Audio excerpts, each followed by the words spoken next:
Good evening. I'm John Stone. Welcome again to GA12 Tonight on Thursday, August the 8th. We had a great day again in Augusta today. We were, as we mentioned earlier this week, down in South Georgia earlier this week.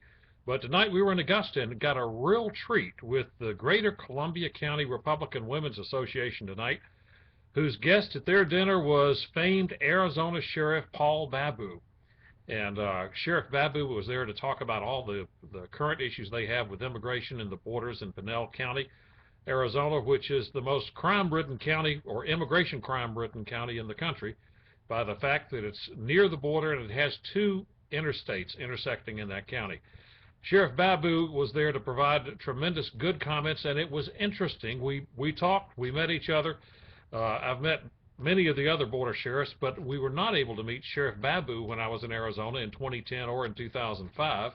But we knew of each other, and he knew of the work we had done on the border and coming up with some solutions, and in fact endorsed those positions of National Guard troops on the border and additional support for our border sheriffs and our sheriffs in the counties immediately adjacent to the borders who really do have a unique law enforcement challenge from counties elsewhere in the country.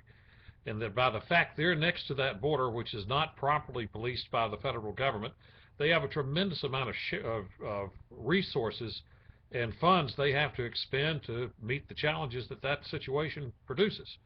So it was a very good talk tonight. Sheriff Babu went on for probably an hour and a half, so we just got back in bare time to do this webcast tonight. So thank you for joining us. For those who are new and joining us, we do this weeknights Monday through Friday. At 9 p.m., we'll take your questions and comments. If you want to email them in right now at john@johnstoneforcongress.com or comment by Facebook or Twitter. We'll try to take those comments, answer them, and get your good counsel, too, on what we need to do differently in this district in the nation.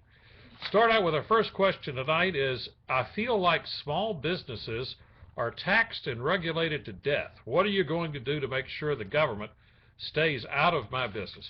This is one of the biggest challenges facing us as conservatives right now. We have an out-of-control bureaucracy in Washington with Obama and his Democrats in charge of every agency there. They're pouring out the regulations like we've never seen before, and we need to challenge those. We need to take a good look at whether they're reasonable or not. In many cases, they aren't. In many cases, the regulations actually increase the problem. I think a prime example of that is one that I had the occasion to challenge over the last couple of years when I was working for Congressman Carter, which was the cement regulations on emissions from cement plants.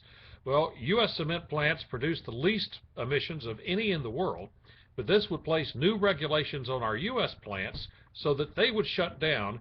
That production would shift to India and China, which are the dirtiest plants in the world, and that pollution comes directly across our country on the jet stream.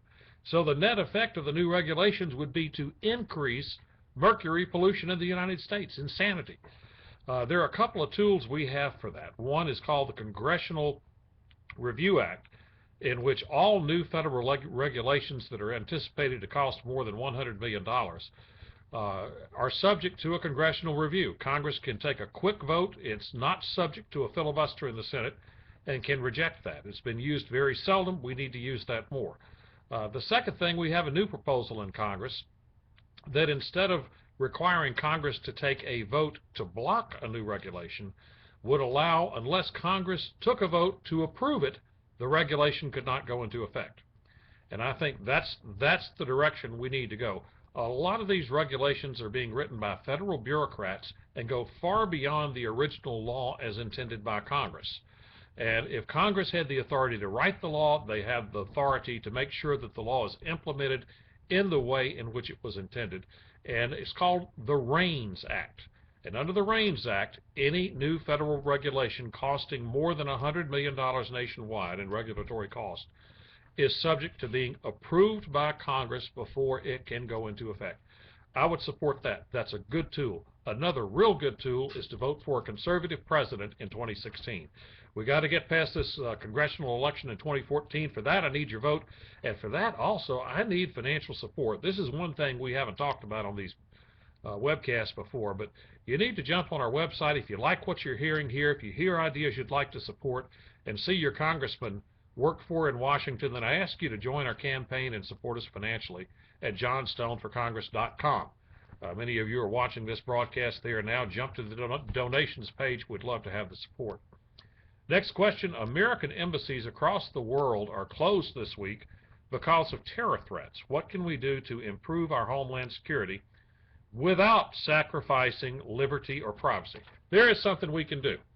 We can fight political correctness.